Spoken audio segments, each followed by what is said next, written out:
Bismillahirrahmanirrahim. Assalamualaikum warahmatullahi wabarakatuh. Innal hamdalillah nahmaduhu wa nasta'inuhu wa nastaghfiruhu wa nastahdihi wa na'udzubillahi min syururi anfusina wa min sayyiati a'malina. Innahu may yahdihillahu fala mudilla lahu wa may yudlil fala hadiyalah. Asyhadu an la ilaha illallah wahdahu la syarikalah wa asyhadu anna Muhammadan abduhu wa rasuluhu la nabiyya wa la rasula ba'dah. Allahumma salli wa sallim wa barik alaihi wa ala alihi wa ashabihi wa man tabi'ahum bi ihsanin ila yaumil qiyamah. Usi nafsi wa iyyakum bi taqwallah, ittaqullaha haqqa tuqatih, ittaqullaha haqqa tuqatih wa la tamutunna illa wa antum muslimun. Bapak Ibu hadirin yang dimuliakan Allah Subhanahu wa taala, bersyukur kepada Allah pada siang hari ini kita masih dapat bersilaturahim, bertatap muka, bermuajahah di Masjid Salahuddin yang insya Allah senantiasa, mudah-mudahan kita senantiasa berdoa kepada Allah Ta'ala agar ibadah kita diterima oleh Allah dan semua amal ibadah kita dibalas oleh Allah dengan limpahan rahmat, karunia, taufik dan hidayah dari Allah Subhanahu wa Ta'ala. Amin ya rabbal alamin. Allah Ta'ala berfirman, a'udzubillahi minasyaitonir rajim, wa laqad sabaqat kalimatuna li'ibadinal mursalin wa inna jundana lahumul ghalibun wa innahum lahumul mansurun wa inna jundana lahumul ghalibun. Salah satu ayat yang sangat penting untuk kita renungkan di dalam Al-Quranul Karim adalah ayat yang ada di dalam surat As-Saffat ayat 171 sampai 173. Bahwasanya Allah telah menetapkan, memastikan kalimatnya, ketetapannya itu untuk siapa? Untuk hamba-hamba kami yang telah diutus, yaitu para rasul. Bahwasanya ketetapan Allah itu mengatakan bagaimana? Mereka pasti akan ditolong oleh Allah. Ya. Innahum lahumul mansurun. Mereka pasti akan ditolong oleh Allah. Wa inna jundana lahumul ghalibun. Kemudian pasti pula ya, tentara kami itu pasti akan menang. Nah, pertanyaannya, suaranya bisa masuk nggak di sini? Ya abna sya'bina wa ummatina. Baik. Tatawasalu bima'iyyatillahi wa nasrihi wa ta'yidihi. Ini contoh sekarang yang menjadi buah bibir di dunia Islam, bahkan di internal Israel sendiri ya, rakyat penduduk negara ilegal yang bernama Israel itu mereka lebih percaya kepada omongan juru bicara militer sayap Brigade Al-Qassam. Jadi setelah 38 hari ini, hari ke-38 dimulainya operasi militer Badai Al-Qassam yang dilancarkan pada tanggal 7 Oktober hari Sabtu ya, setiap beberapa hari juru bicara militer Hamas ini tampil walaupun hanya dengan voice note-nya untuk menggambarkan apa yang terjadi di lapangan, memberikan kemajuan-kemajuan apa yang ada pada medan pertempuran, sudah berapa tank-tank canggih, peralatan tempur militer Israel yang sudah dihancurkan atau dilumpuhkan, berapa jumlah tentara Zionis Israel yang sudah dilumpuhkan atau ditewaskan oleh mereka.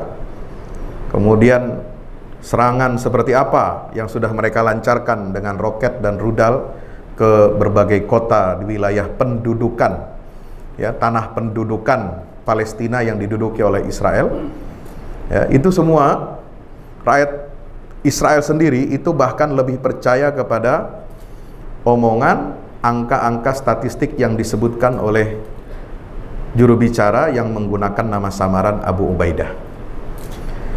Bapak Ibu bisa bayangkan ya, kenapa kita saya bicara tentang masalah ini ya. Oh, apakah Islam itu suka peperangan? Ini sekarang kok ustadz kok ngajak orang perang gitu ya? Enggak. Islam itu seimbang. Ada waktunya damai, ada waktunya perang. Damai ketika orang kafir tidak menzalimi kita, mereka mau hidup berdampingan damai dengan kita dan tidak merampas, tidak mengambil paksa tanah air kita, tidak mengusir paksa umat Islam. Itu kan jelas syarat ayatnya itu. Ya, ketika Allah mengizinkan umat Islam untuk berperang, kan sebelumnya Nabi tidak pernah itu melancarkan peperangan, Pak. Tapi kemudian turun ayat surat Al-Hajj pada Rasulullah di Madinah yang mengatakan bagaimana? Udzina lil ladzina yuqataluna bi annahum zulimu wa innallaha ala nasrihim laqadir. Ya. Sungguh telah diizinkan kepada orang-orang, ya, orang-orang yang diperangi, orang-orang yang dibunuhi, orang-orang yang diusir dari tanah kelahirannya, itu mereka diizinkan untuk memerangi mereka yang telah berbuat zalim. Nah, itulah ajaran Islam, ya. Jadi jangan ajari Islam ini soal damai dan perang, ya. Kalau kita mau berdamai, ya Islam bisa berdamai lebih baik daripada perdamaian yang mereka tawarkan. Tapi kalau hak-hak umat Islam itu dizalimi, ya, direnggut, kemudian dinistakan, ya, ajaran Islam cukup untuk menghadapi setiap agresi dan setiap kezaliman kepada umat Islam.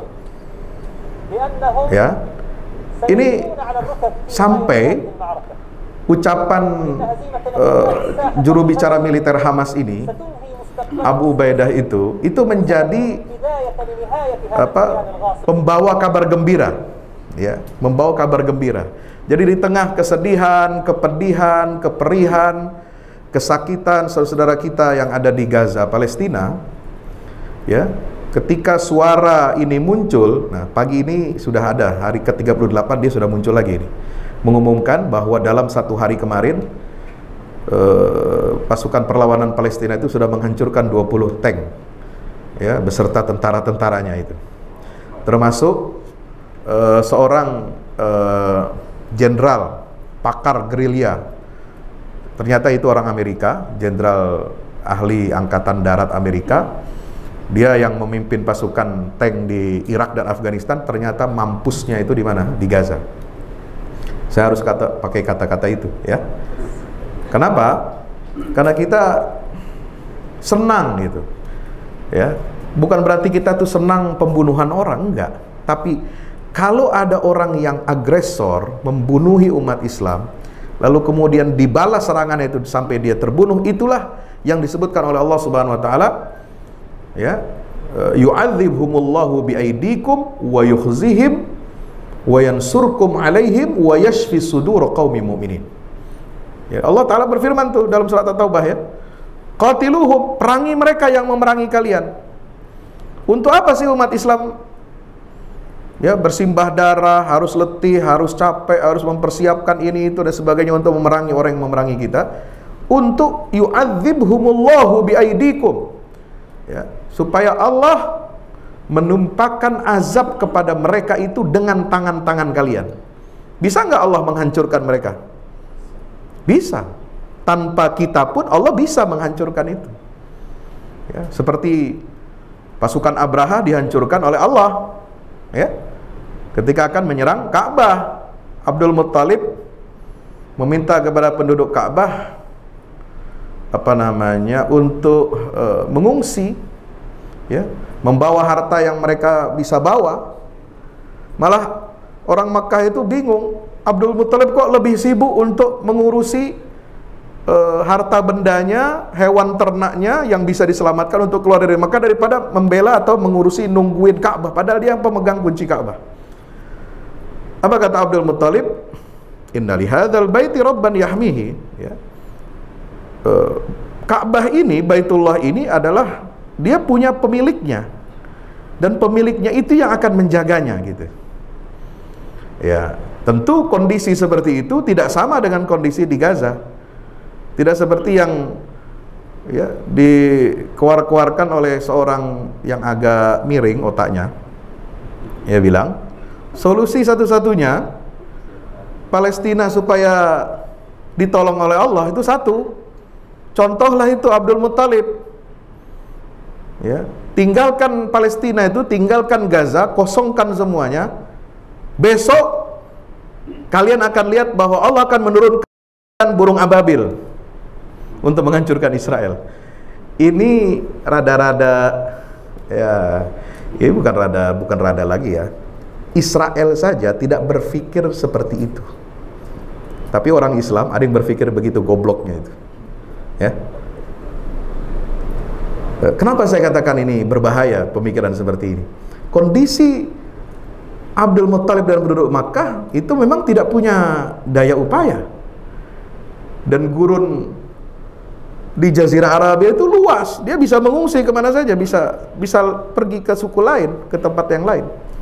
Tapi Gaza itu, saudara bayangkan, itu setengah Jakarta, luasnya cuma 360 km persegi dan dikelilingi oleh tembok. Dalam temboknya itu yang dibangun oleh Israel, kedalaman tembok itu di bawah tanah itu 25 meter, tingginya 40 meter. Anda mau lari kemana? Hah? Mau lari kemana, saya tanya, ya? Kalau Anda menghadapi situasi seperti itu, Anda mau mengungsi kemana? Mengosongkan Gaza. Sementara itu perbatasan cuma ada satu, yaitu melalui Mesir. Mesir tidak akan menerima. Kenapa? Karena Mesir tidak mau menerima pengungsi dari Gaza, dan Mesir punya sebuah ideologi kemiliteran bahwa ya, orang Palestina harus ada tetap di Palestina dan tidak boleh hijrah keluar dari Palestina. Mereka harus mempertahankan tanahnya. Ya. Orang yang mengatakan seperti itu, kita harus mencontoh Abdul Muttalib, itu sama seperti orang yang dulu digebuk sama Umar bin Khattab, Pak. Ada orang digebuk sama Umar pakai tongkat. Kenapa? Dia tidur aja, tinggal aja dalam masjid, doa. Tidur, doa, sholat, tidur. Kamu ngapain di sini? Orang lain bekerja, kok kamu nggak kerja? Saya minta sama Allah, Khalifah, supaya saya diberi rezeki, diberi duit. Dungu, dipukulnya kepala itu. Hah? Mana ada kau cuma berdoa lalu Allah akan turunkan hujan emas dari langit? Hah? Allah kirim transfer 50 juta kepada kamu, goblok lo. Kerja, keluar. Bukan di sini tempatnya Anda minta-minta. Minta kepada Allah, tapi Anda harus kerja. Berusaha. Minta kemenangan dari Allah, tapi Anda harus berusaha. Mempertahankan tanah ini tidak bisa kita berpangku tangan. Diam saja, minta saja, doa saja. Bodoh orang seperti itu. Apalagi memaksa Allah, itu namanya memaksa Allah. Ya. Kalau kita ingin mengulang seperti itu, kalau Abdul Muttalib memang dia pilihannya banyak, ada. Dan Allah menjaga. Itu bukan memaksa Allah. Tapi kalau ada orang mengatakan orang Palestina tetap keluar dari sana, lalu kemudian dengan berharap kita memaksa Allah besoknya akan turunkan ababil ke situ dan membakar hangus Israel, itu namanya memaksa Allah, dan itu tindakan yang tidak dibenarkan dalam Islam. Berpangku tangan, Anda tidak berusaha. Sama seperti ayat mengatakan, alam tara ilal ladzina kharaju min diyarihim wa hum ulufun hadaral maut. Di surat Al-Baqarah, ya. Anda buka itu juz yang kedua di satu halaman terakhir sebelumnya itu, di pojok bawah. Ada Bani Israel dulu, segolongan Bani Israel, ribuan mereka jumlahnya. Mereka keluar dari negerinya karena takut mati, takut dijajah, takut diserang oleh musuh. Bukannya mereka pertahankan tanah mereka, negeri mereka, mereka kok malah lari keluar. Itu dikecam oleh Allah. Alam tara ilal ladzina kharaju min diyarihim wa hum ulufun hadaral maut. Beribu orang mereka ini, tapi nggak punya nyali untuk menghadapi musuh. Apa hukuman dari Allah? Faqala lahumullahu mutu. Allah berkata kepada mereka, matilah kalian sebelum kalian betul-betul mati. Ya, itu orang mati itu. Orang nggak punya mau usaha. Ya. Saya sangat geram kepada orang-orang yang berpura-pura dia pakai sorban kah, pakai peci kah, berdalil kah, ya, di hadapan orang Islam membawakan dalil-dalil supaya kita menyerah kepada musuh. Dan itu tidak pernah terpikirkan oleh Kiai Hasyim Asy'ari di Indonesia kita mengeluarkan resolusi jihad. Apa susahnya? Ulama mengatakan kepada rakyat Surabaya, kosongkan Surabaya. Besok turun ababil, itu ada begitu ngomong. Nggak ada bos, keluarkan resolusi jihad, fatwa wajib melawan sekutu yang datang mengagresi wilayah kita, ingin kembali ke negeri ini. Siapapun laki-laki yang sudah akil balik dalam jarak 90 km wajib hukumnya ikut serta dalam jihad, angkat senjata apapun senjatanya. Pernah Hasyim Asy'ari bilang, tunggu kamu punya tank, tunggu kamu punya pesawat tempur, tunggu kamu punya rudal seperti sekutu. Tidak ada, saudara, nggak ada ulama berpikir seperti itu. Tapi itu harus dihadapi, meskipun berapa yang wafat gugur di Surabaya itu? 25.000 muslim. Pihak sekutu cuma mati 1.600, Pak. Memang tidak imbang. Tapi itulah nilai perjuangan jihad di jalan Allah Subhanahu wa taala. Jadi banyak sekarang ini orang yang sok tahu agama,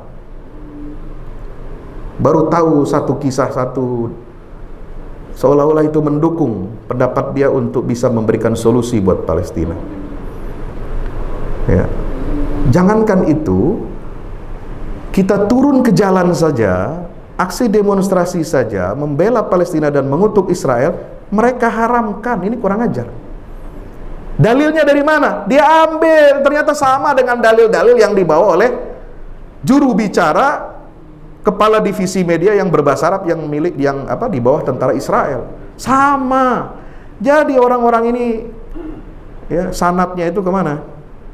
Ke Israel, ke Zionis yang memang menginginkan umat Islam ini tidak mendukung perjuangan orang-orang yang ingin merebut kemerdekaan bangsanya, negerinya. Ya. Jadi saudara yang dirahmati Allah Subhanahu wa taala, banyak hal-hal yang sangat mengusik hati kita, ya. Sehingga kembali kepada sosok ini, Abu Ubaidah, ya, sampai di negara di Palestina, ya, Abu Ubaidah ini, saudara, itu disebut, diberi julukan sebagai Menteri Kebahagiaan, ya, Menteri Kebahagiaan. Kenapa? Kalau dengar suara dia, pasti ada sesuatu yang disampaikan yang membuat hati kita kembali gembira setelah sedih, yang membuat kepala kita kembali tegak setelah tertunduk lesu, dan yang membuat senyum anak-anak, pemuda dan orang tua. Karena apa? Karena membawa kabar gembira. Sampai ada istilah sindiran kepada pemimpin-pemimpin negara Islam yang tidak bisa berbuat apa-apa ini, ya. Suaranya Abu Ubaidah ini sangat terkenal, viral di media sosial dunia Arab. Kalau Anda punya masalah, punya penyakit, ya, mau menyembuhkan penyakit, ya, stres, gelisah, depresi, ya, minder, ya, coba sering-sering putar suaranya Abu Ubaidah ini. Kalau Anda ngerti artinya, Anda akan bisa terobati dengan suara-suara itu, ya. Ya. Saudara yang dirahmati Allah Subhanahu wa taala. Nah, sama seperti ini. Jadi kalimat-kalimatnya ini yang disampaikan itu luar biasa, ya. Tegas, fasih, ya, dan ancaman intimidasi kepada musuh agresor itu betul-betul menghunjam dan memberikan rasa takut kepada musuh kita. Nah, orang ini ternyata bukan hanya ahli strategi perang, tetapi dia tahu sejarah Israel itu seperti apa. Jadi dia mengetahui seluk-beluk, ya, doktrin Taurat dan Talmud, sampai apa? Dia bisa mengancam Israel, kalian hati-hati, ya. Kalian ini sudah memasuki dekade ke-8, di mana menurut kitab Taurat dan Talmud kalian, kekuasaan Bani Israel itu tidak pernah lebih dari 8 dekade atau 80 tahun. Sekarang Anda usia 75 tahun. Nggak lama lagi nih, lu bakal hancur. Diancam, Pak. Kita selama ini nggak tahu kan? Ada orang Islam tahu nggak? Nggak tahu. Karena kita nggak pelajari mereka. Mereka itu Yahudi, Israel itu punya banyak pusat-pusat riset untuk mengkaji dan meneliti tentang Islam, bagaimana melemahkan Islam dan umatnya, termasuk dengan menyebarkan subhat-subhat, narasi-narasi, ya, untuk melemahkan dukungan umat Islam kepada para pejuang kita ini. Ya, dia gali itu ayat-ayat Quran, dia gali itu ayat atau hadis tentang taat ulil amri lah, melarang inilah, melarang itulah, jangan demo lah, ini dikaji, Pak. Ya, luar biasa itu cara mereka memecah belah kita di umat Islam. Ya, maka teman-teman, saudara-saudara kita perlawanan Palestina ini, ya, mereka betul-betul mengkaji, bukan hanya ahli mereka dalam strategi militer, ya, bukan hanya mereka ahli dalam berperang, tetapi juga mereka kaji bagaimana ideologi sesungguhnya Zionisme itu, ya, doktrin-doktrin Talmud itu seperti apa. Dan inilah salah satu faktor yang membuat, ya, Hamas ini marah betul, karena dalam 1 tahun ini wilayah Masjidil Aqsa sudah mengalami banyak sekali pengepungan dan penggerbekan paksa masuk kelompok-kelompok warga Zionis Israel ini. Mereka mengancam, mengintimidasi warga Arab yang ada di Yerusalem, menghina Nabi Muhammad, menghina ajaran Islam. Islam itu ajaran sampah. Orang Arab yang baik itu orang Arab yang mati dalam kubur, ya. Ucapan-ucapan yang sangat rasis, gitu ya. Kemudian mereka mengancam warga Arab di Palestina itu untuk menjadikan peristiwa Nakbah yang kedua akan terjadi dengan cara apa? Gaza akan mereka usir paksa semua rakyat, semua penduduknya dari sana, ya, dalam waktu dekat. Dan mereka, jadi saya sangat kasihan dengan orang-orang yang selama ini membela ataupun paling tidak ingin sok netral, ya. Katakanlah, saya tentu pro Palestina, katanya. Saya tidak memihak Israel, tapi saya tidak berpihak kepada kelompok perjuangan. Nah, aneh juga lah. Siapa? Anda mau membela Palestina, mau membela Masjidil Aqsa, Anda cinta Masjidil Aqsa, tapi tidak suka kepada orang-orang pejuang-pejuang yang membela untuk kesucian Al-Aqsa dan ingin membebaskan Al-Aqsa. Ini nalar mana yang masuk itu? Tidak ada yang masuk, ya. Terus hanya memihak Palestina, memihak Al-Aqsa, terus Anda tidak melakukan apa-apa. Rakyat Palestina hanya diam saja, hanya menerima syarat-syarat perdamaian yang dari Israel itu. Mereka disuapi, ya, dengan gaji dari pemerintah penjajah. Itu pegawai-pegawai, ya, Palestina ada di tepi barat di bawah pemerintahan otoritas Palestina, itu mereka digaji dari uang pemerintah Israel, diambil dari pajak rakyat Palestina, disimpan oleh Israel. Israel akan mengeluarkan pajak itu menjadi anggaran negara Palestina yang sebenarnya bukan negara itu, ya. Jadi sebagai salah satu negara jajahan barangkali itu, ya. Itu tergantung apakah situasi keamanan itu mendukung atau tidak. Kalau keamanan tidak mendukung, tidak akan dicairkan itu gaji itu, ya. Jadi tidak ada izahnya umat ini. Nah, sampai keluarlah, ya, muncullah serangan 7 Oktober itu untuk kembali membangkitkan izah umat Islam. Nah, pertanyaannya, ya, kita harus mempelajari bagaimana sosok nama yang menjadi inspirasi perjuangan Palestina. Ya, kita jangan hanya simpati kepada Abu Ubaidah saja, itu nama samaran itu sebenarnya. Tapi kita harus pelajari siapa Abu Ubaidah, sahabat Nabi kita Muhammad SAW ini, yang menjadi inspirasi, ya, inspirator, ya, para pejuang Palestina untuk membebaskan Al-Quds, membebaskan tanah Palestina. Dia adalah Abu Ubaidah, namanya Amir bin Abdillah, ya. Amir bin Abdillah Ibnu Jarrah bin Hilal bin Uhaib bin Dabbah bin Harith bin Fir al-Qurashi al-Fihri. Beliau lahir di Mekah 40 tahun sebelum hijrah Nabi SAW. Artinya ketika Nabi hijrah, usia beliau itu 40 tahun. Nabi usia hijrah itu 53 tahun, berarti usia beliau beda dengan Nabi sekitar 13 tahun. Ya, termasuk orang yang as-sabiqun al-awwalun, pertama masuk Islam. Ya. Kemudian saudara yang dirahmati Allah, Nabi SAW sangat mencintai Abu Ubaidah Ibnul Jarrah, ya, Itu nama kunyahnya Abu Ubaidah, nama aslinya Amir bin Abdullah, dan memberikan pengakuan kepada keimanan Abu Ubaidah ini dengan apa? Beliau adalah seorang sahabat, salah satu sahabat yang dijamin oleh Rasulullah masuk surga. Tentu ini bukan jaminan kosong, ya, bukan jaminan sembarangan, karena Rasulullah sendiri yang menjamin, ya. Dan dijuluki oleh Nabi SAW dengan apa?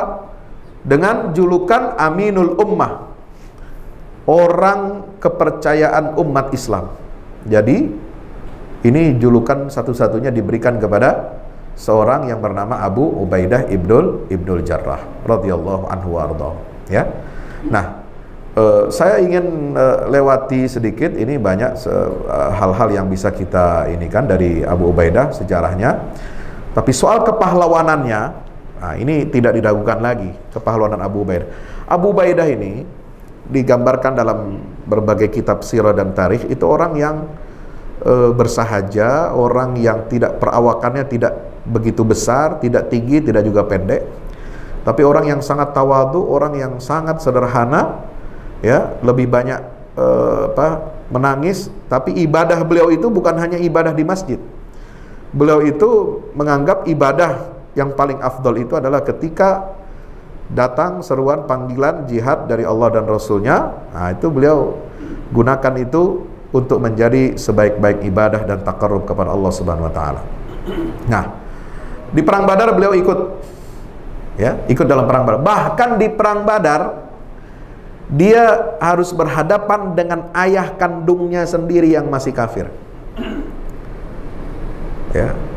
Di antara beberapa orang sahabat yang ketika perang Badar berhadapan dengan ayahnya sendiri dan membunuh ayahnya sendiri.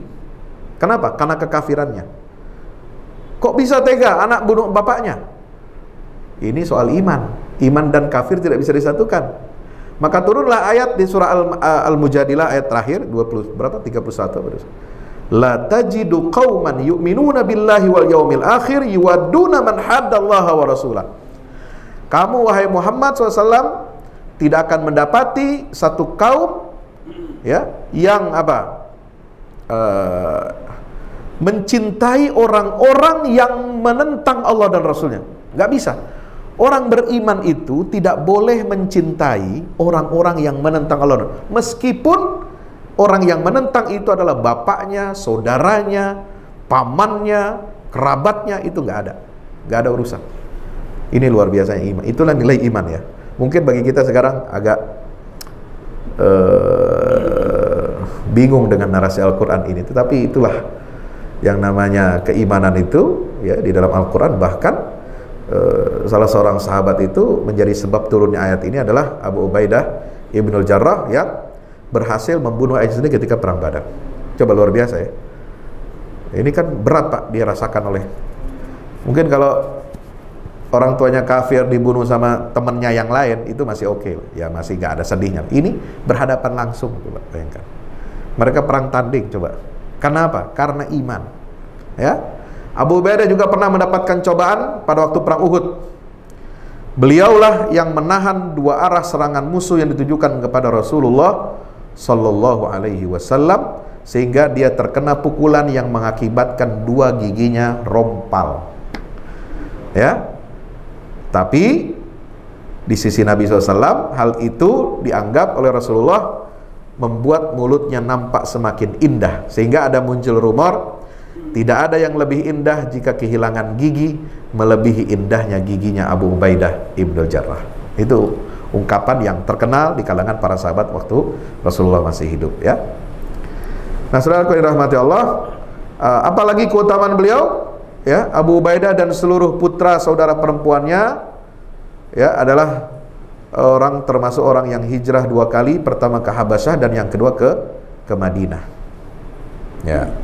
Dan Abu Ubaidah termasuk salah seorang sahabat yang paling banyak menghafal Quran, ya. Dia memiliki ciri apa? Kelembutan hati dan kebesaran jiwa, dan dipercaya oleh Umar ibn Khattab untuk menjadi gubernur negeri Syam setelah negeri Syam itu ditaklukkan oleh ya para sahabat-sahabat Rasulullah SAW. Ya, Amr bin As jadi gubernur di Mesir, menaklukkan negeri Mesir. Kemudian Abu Ubaidah yang menaklukkan negeri Syam, meliputi wilayah Palestina, Jordania, Syria dan Lebanon. Itu beliau menjadi gubernurnya, dan markasnya beliau, gubernur beliau itu ada di mana? Di Baitul Maqdis. Ya, itu pusat kantor gubernurnya Abu Ubaidah Ibnul Jarrah ini. Ya, nah kemudian Khalid bin Walid berhasil menaklukkan wilayah Irak dan Persia. Nah, itulah salah satu keutamaan yang dimiliki oleh sahabat Abu Ubaidah Ibnul Jarrah radhiyallahu anhu. Bapak Ibu yang dirahmati Allah, ya, jadi Abu Ubaidah memiliki keistimewaan, ya, orang kepercayaan umat. Nah, artinya apa? Dengan sekarang ini Al-Qassam, sayap militer Brigade Al-Qassam itu yang ada di perlawanan Palestina itu memilih nama Abu Ubaidah, itu memiliki makna simbolik. Apa makna simboliknya? Bahwa apa yang diucapkan oleh orang ini itu pasti bisa dipercaya. Ya. Jadi kalau dia ngomong A, ngomong B, itu jelas. Ya, nggak ada tedeng aling-aling, ya. Pasti itu dilakukan, pasti itu terjadi. Kami akan hancurkan kalian di sini, betul terjadi. Gitu ya. Bahkan pasukan perlawanan Palestina sekarang ini sangat canggih, ya. Semua aksi mereka untuk menghadang, ya, serangan darat Israel itu selalu didokumentasikan. Dan target mereka itu ketika melok sasaran, ya, targetnya itu diberi tanda merah, segitiga merah yang melambangkan salah satu bentuk negara bendera Palestina. Ya, bendera Palestina ini begini, Pak. Ya, nah, ada 4 warna, merah, hitam, putih, dan hijau, ada segitiga merahnya. Nah, target yang akan tentara musuh yang akan dihancurkan oleh Hamas itu selalu diberi tanda dalam dokumentasi itu dengan tanda merah ini. Ya, nah itu semua terjadi. Berapa tank yang dihancurkan, berapa kendaraan lapis baja yang mengangkut penumpang, tentara itu dihancurkan, itu bisa. Sehingga rakyat Israel itu sendiri lebih percaya kepada omongannya ini daripada pernyataan, ya, Netanyahu. Ya, itu pernyataan itu nggak bisa dipegang itu. Dia mengecilkan angka berapa tentara Israel yang mati dan luka-luka. Itu selalu itu dikecilkan. Kalau misalnya dia nyebut 2, itu bisa dipastikan itu 10 kali lipatnya yang benar. Ya, sampai orang Israel sehingga di demo itu, ya, segera hentikan, stop perang. Kenapa? Karena semakin lama, pertama ekonomi Israel akan hancur. Biaya perang Israel itu sekarang perharinya $260 juta. Ya. Yang kedua, masa depan politik Netanyahu ini akan habis. Makanya dia akan melakukan taktik zero sum game. Ya, tetapi ini nggak akan berhasil. Kenapa? Karena dia tahu dia tidak punya basis dukungan lagi. Ya, dan yang ketiga, semakin lama perang ini, semakin banyak tentara Israel berjatuhan, ya, yang mati, ya, dan pasti akan dimintakan pertanggungjawaban oleh keluarga-keluarga mereka. Ya, belum lagi tawanan tentara Israel yang ditawan oleh Hamas pada tanggal 7 Oktober itu, ya, itu pasti akan meminta supaya segera ada gencatan senjata dan segera ada program barter, penukaran tawanan, ya, yang ditukar dengan seluruh tawanan yang ada di penjara-penjara rezim Israel. Ada 7.000 lebih, ya, yang harus dibebaskan. Ya, jadi ini menunjukkan apa? Sebuah saya mengatakan bahwa inilah tingkat kemajuan yang luar biasa yang dicapai oleh rakyat Gaza selama blokade 17 tahun. Mereka tidak menyerah. Ya, coba bayangkan, sudah 5 kali sejak blokade tahun 2007 setelah kemenangan Hamas dalam pemilu Palestina 2006, 2007 diblokade oleh Barat dan sekutunya. Kenapa? Karena Hamas dianggap tidak akan bisa berdamai dengan Israel, tidak akan bisa memenuhi tuntutan penjajah, ya, tidak bisa diajak kerjasama. Ya. Kenapa? Karena faksi perlawanan Palestina ini dikenal yang paling disiplin, paling keras untuk ya mencapai target tujuan nasional mereka. Apa tujuan nasionalnya? Ya, negara Palestina yang berdaulat dari dari Sungai Yordan sampai Laut Mediterania, tidak terbagi-bagi, dengan ibu kotanya Al-Quds, Yerusalem Timur. Tentu di dalamnya ada kompleks Masjidil Aqsa. Yang ketiga, dengan hak kembalinya 8 juta pengungsi Palestina yang ada di negara-negara Arab, itu harus kembali. Itu syarat yang tidak bisa ditawar. Ya. Dan kedaulatan penuh, ya artinya keamanan, pertahanan, keuangan, ya betul-betul seperti negara yang merdeka dan baru, tidak seperti sekarang yang semua itu dikontrol Israel, ya, semua diberikan oleh Israel, ya, semua ditentukan oleh Israel, dan tidak ada lagi pembangunan settlement ataupun pemukiman-pemukiman ilegal bagi warga Yahudi. Ya, ini dianggap oleh Barat, makanya tidak dijadikan sebagai wakil rakyat Palestina. Maka sering Anda lihat, saudara-saudara lihat di medsos, yang menyerang Hamas itu adalah selalu mengatakan Hamas ini tidak mewakili rakyat Palestina. Hello, yang mewakili rakyat Palestina itu siapa? Dia menang pemilu dari 132 kursi di parlemen Palestina, dia memenangkan 74 kursi. Fatah, saingan terberatnya, yang lahir lebih dulu, yang dulu juga angkat senjata tapi kemudian mau menandatangani perjanjian damai Israel dan tunduk kepada syarat-syarat Barat, itu cuma dapat 41, bos. Ya. Jadi yang benar-benar mewakili rakyat Palestina siapa gitu ya. Jadi aneh juga kalau ada orang tuna sejarah, nggak baca, ya, kurang piknik, lalu ngomong Hamas bukan mewakili rakyat Palestina. Salah besar. Gitu. Memang tidak semua rakyat Palestina mendukung. Iya, buktinya ada 41 kursi yang berpihak kepada yang lain, yang ingin tapi kan ini mayoritas dia 74. Ya. Ini suara demokrasi. Ya, kalau demokrasi, Anda menginginkan demokrasi, Anda menginginkan rakyat berbicara, memberikan aspirasi, ya itu harus dihormati. Ya. Jadi, saudara yang dirahmati Allah, itulah apa yang dialami oleh saudara kita. Bagaimana nama Abu Ubaidah ini kemudian menjadi harum kembali, ya, diangkat oleh Hamas ini. Supaya apa? Kita belajar dari kemuliaan akhlak, ya, keluhuran budi, ketegasan sikap, ya, ketawaduan seorang Abu Ubaidah Ibnul Jarrah yang sangat dihormati oleh Khalifah Umar bin Khattab. Sampai apa? Umar bin Khattab ketika beliau sakit, ya, setelah ditikam oleh orang Yahudi, ya, oleh orang Persia, mohon maaf, ya, ditikam oleh orang Persia, ya, beliau kena racun karena pisau yang menikam tubuh khalifah itu ketika sholat subuh itu diberi racun. Maka sebelum beliau menghembuskan napas terakhirnya, beliau mengatakan apa? Seandainya Abu Ubaidah masih hidup, saya yang akan tunjuk beliau untuk menjadi khalifah.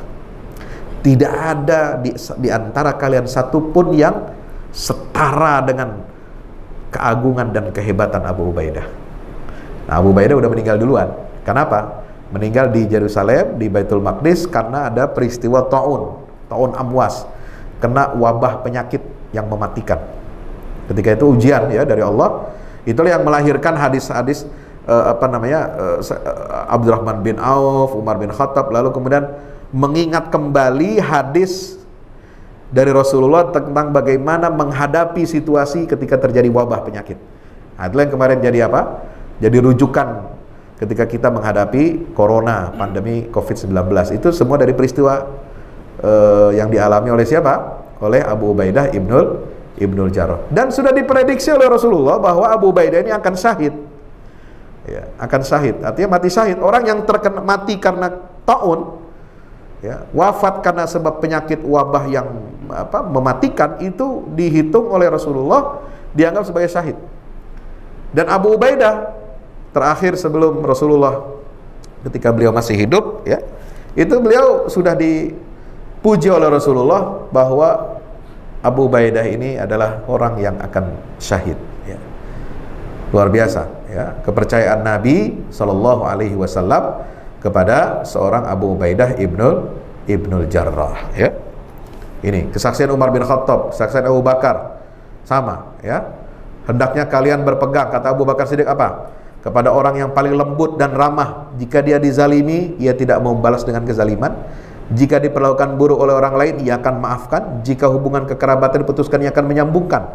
Dia adalah orang yang sangat sayang kepada orang-orang beriman, tetapi keras terhadap kaum kafir. Itulah Abu Ubaidah bin Jarrah. Ini pujian Abu Bakar Siddiq. Itulah yang dibuktikan sekarang oleh Hamas.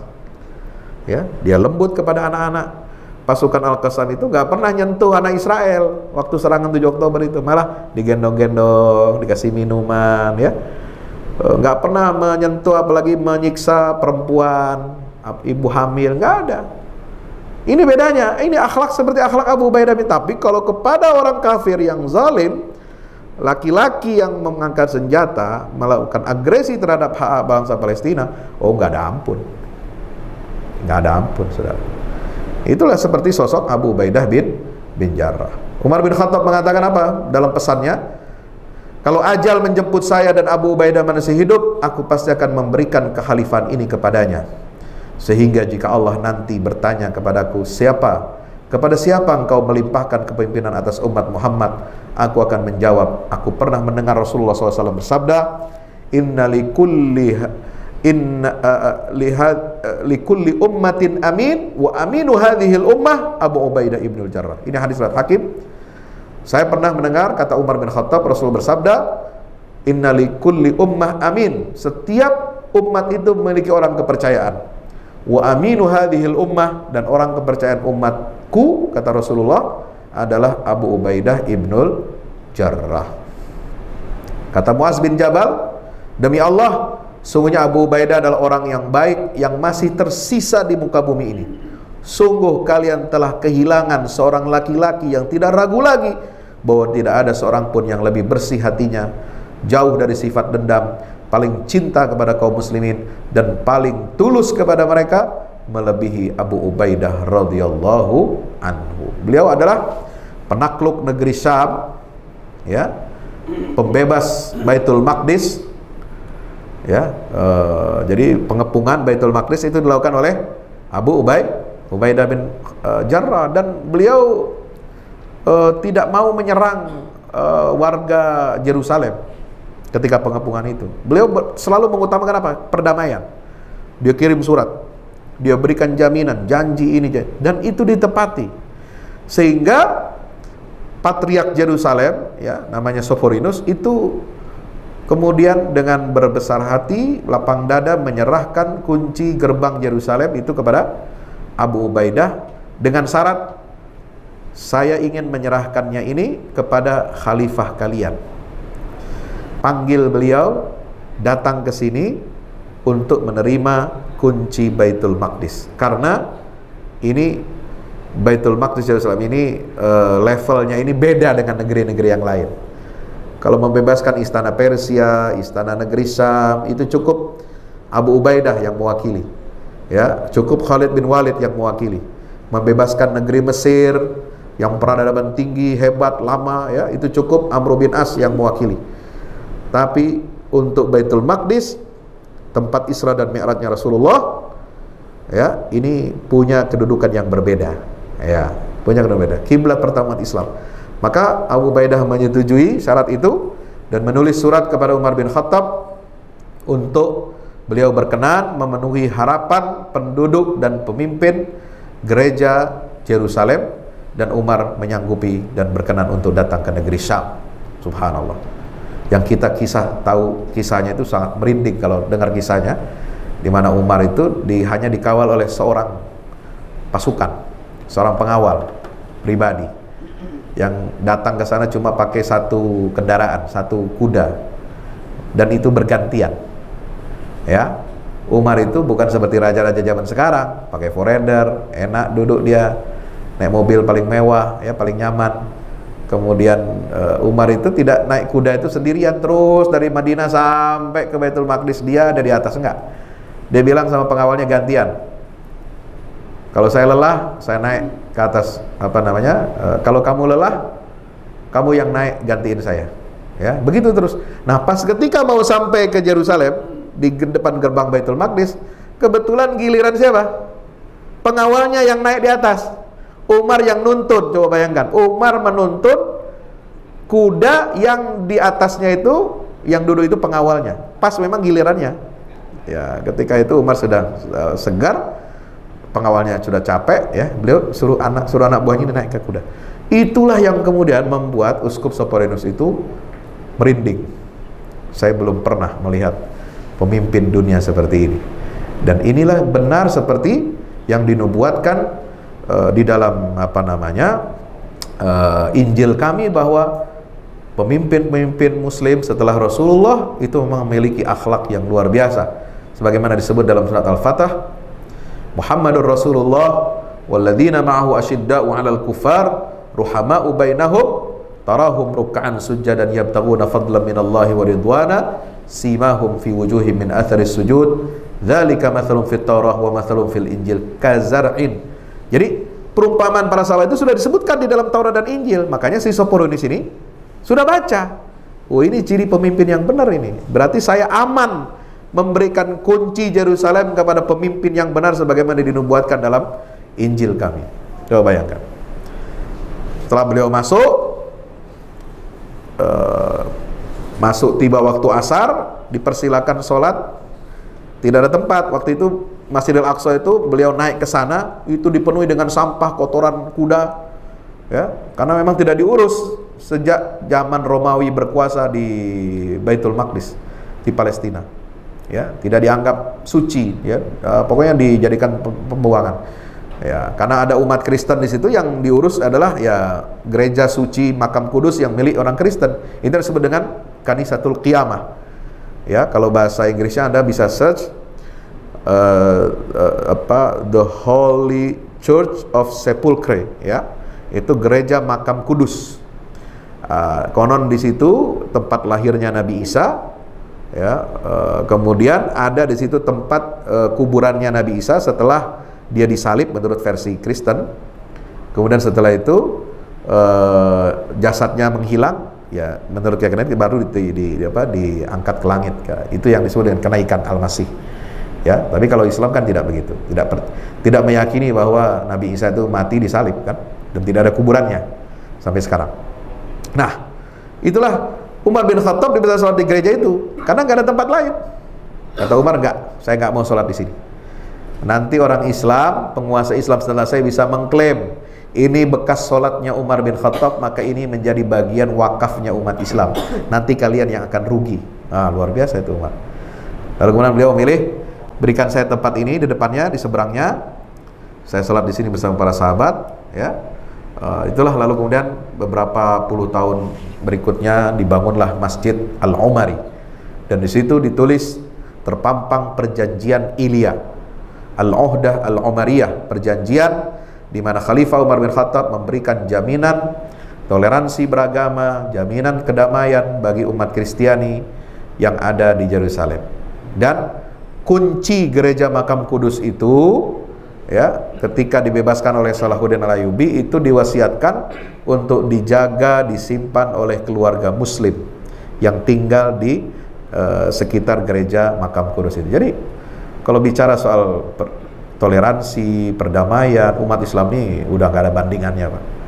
Nggak ada yang semulia ajaran Islam, nggak ada yang bisa menerapkan ajaran itu kecuali umat Islam yang betul-betul, ya, memahami Al-Quran dan Sunnah Nabi kita Muhammad SAW. Bagaimana akhir syahidnya Abu Ubaidah? Beliau adalah orang yang salah satu yang terkena infeksi taun, ya, pada saat taun Amwas di masa Khalifah Umar bin Khattab, dan beliau sempat berpidato, wahai manusia, sesungguhnya wabah ini adalah rahmat bagi kalian. Jadi doa Nabi kalian, ya, termasuk itu doanya Nabi buat saya, bahwa Abu Ubaidah ini akan mati karena taun. Itu sudah diprediksi oleh Nabi. Itu doa Nabi kalian. dan sebab kematian orang-orang saleh sebelum kalian, maka kita harus terima takdir itu dan jangan kalian tangisi kondisi saya. Coba bayangkan. Ya. Abu Ubaidah memohon kepada Allah agar Allah memberikan bagian untuknya dari wabah tahun itu sehingga memenuhi ajalnya sebagai syahid. Ya. Hadirin rahmati Allah Ta'ala, banyak wasiat, nasihat-nasihat Abu Ubaidah ini yang dicatat dalam kitab-kitab tarikh. Wasiat-wasiat beliau ini saya kumpulkan tentang nasihat-nasihat buat kehidupan kita. Nah, ini makam Abu Ubaidah yang ada di distrik Al-Jarrah. Distrik Al-Jarrah itu bagian dari Yerusalem yang tahun 2021 itu sering dirampas tanah properti warga kita di Yerusalem, umat Islam itu dirampas oleh Israel. Maka ada keributan di distrik Al-Jarrah. Nah, itulah yang kemudian menyebabkan Hamas menyerang Israel dengan operasi Saiful Quds waktu itu, pedang Al-Quds, ya, untuk mengingatkan kepada rezim Zionis agar kalian harus berhenti dan jangan main-main dengan hak kami warga Palestina, umat Islam, apalagi sampai melanggar kesucian Masjidil Aqsa. Beliau wafat tahun 18 Hijriah, umurnya waktu itu 58 tahun. Saya kira itu mudah-mudahan menjadi pelajaran ibrah buat kita semuanya, ya, agar dengan mempelajari sirah Nabi SAW semakin menguatkan, meneguhkan keimanan kita. Ayo kita belajar Quran yang benar, belajar hadis yang benar, belajar dari ulama yang benar, jangan yang ngaco-ngaco. Ya, banyak yang tampil ngaco, itu juru bicara Zionis, fasih bahasa Arab, pandai dia bawakan hadis dan ayat. Itu kalau datang ke Indonesia pakai sorban, pakai songkok, pakai peci, itu bisa dicium tangannya itu. Ya. Nah, sekarang orang Islam banyak yang lebih Zionis daripada Zionis itu sendiri, kurang ajar. Ya, kita harus berhati-hati betul. Sekarang ini zaman fitnah, ya, jangan kita tertipu. Kita main aman, maksudnya main aman gimana? Ya netral, kita pro perdamaian, pro Palestina, pengen Al-Aqsa merdeka, tapi lu cuma ngomong doang.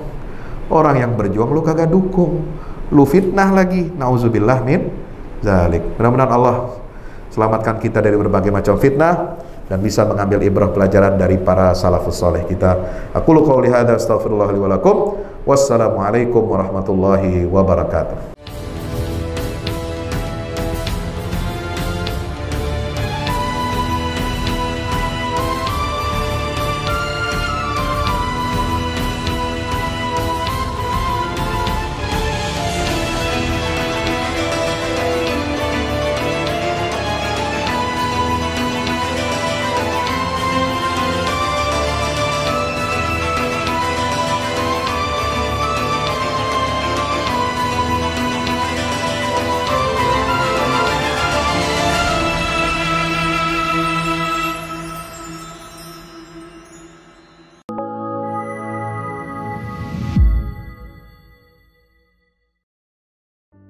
Assalamualaikum warahmatullahi wabarakatuh.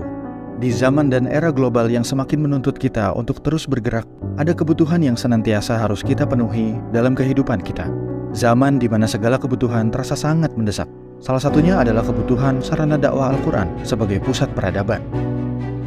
Al-Fahmu Institute hadir demi menjawab kebutuhan akan sarana dakwah Al-Quran di era masa kini.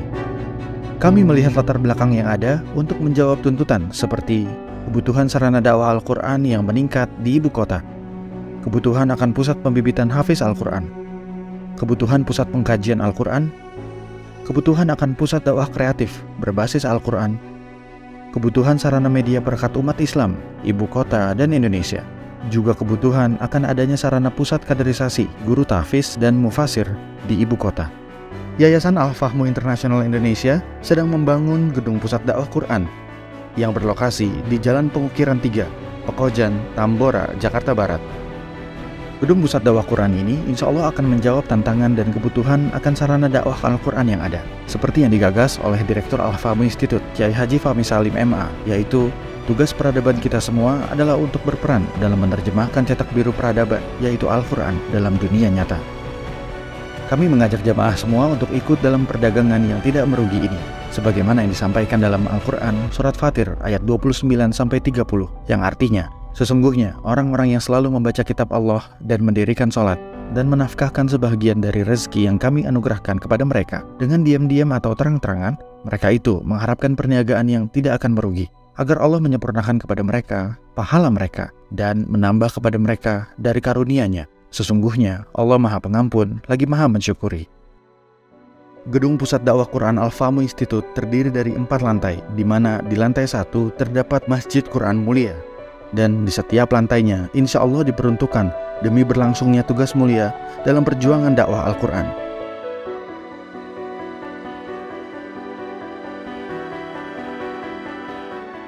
Berikut adalah rencana anggaran biaya yang dibutuhkan dalam pembangunan Gedung Pusat Dakwah Quran.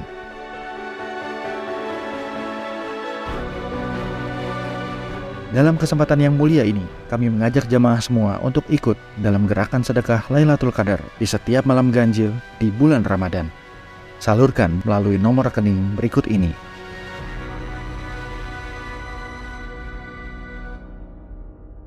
Al-Fahmu Institute, bahagiakan Indonesia dengan dakwah Quran.